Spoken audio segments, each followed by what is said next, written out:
নমস্কার বন্ধুরা, কেমন আছেন? আশা করি ভালো আছেন। আজ আমি করে দেখাবো শাহী কাতলা। বাদশাহী কাতলা করতে এখানে আমি 6 পিস কাতলা মাছ নিয়ে নিয়েছি। আর মাছগুলোকে লবণ হলুদ দিয়ে ধুয়ে এরপর আবার লবণ হলুদ মাখিয়ে রেখে দেব।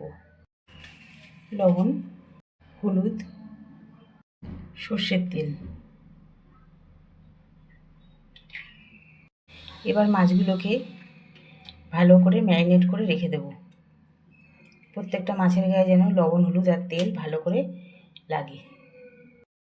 প্রত্যেকটা মাছের গায়ে ভালো মতো মাখিয়ে নিয়েছি। এবার 30 মিনিট রেখে দেব। কড়াইতে সর্ষের তেল দিয়ে তেলটা গরম করে নিয়েছি। এবার মাছগুলো দিয়ে দেব। আমি এখানে 3 পিস করে মাছ দিয়ে মাছগুলো ভেজে নেব। হয়ে গেছে, মাছগুলোকে এবার একটু উল্টে দেবো। এই পিসটাও ভেজে নেব।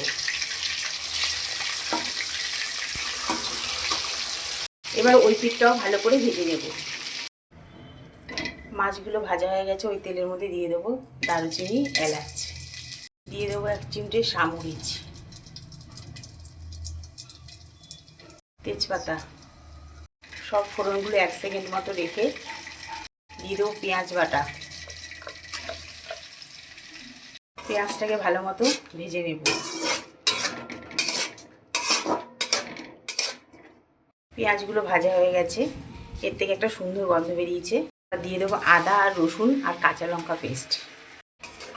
আদা আর রসুন কাঁচা লঙ্কা পেস্ট পেঁয়াজের সাথে একসাথে আবার একটু ভেজে নেব।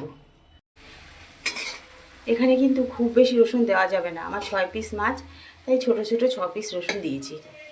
আদা রসুন থেকে তেল ছেড়ে এসেছে। এবার দিয়ে দেবো কিছু মশলা। লবণ দেব, জিরের গুঁড়ো অল্প, ধনের গুঁড়ো, আর দিয়ে দিয়েছি কাশ্মীরি লঙ্কার গুঁড়ো কালারের জন্য। এবার সব মশলাগুলোকে একটু তেলের মধ্যে 2-3 মিনিট ভেজে নেব। এবার দিয়ে দেবো কাজু বাদাম বাটা। মশলা থেকে তেল ছেড়ে এসেছে। এবার দিয়ে দেবো ফ্যাটানো টক দই।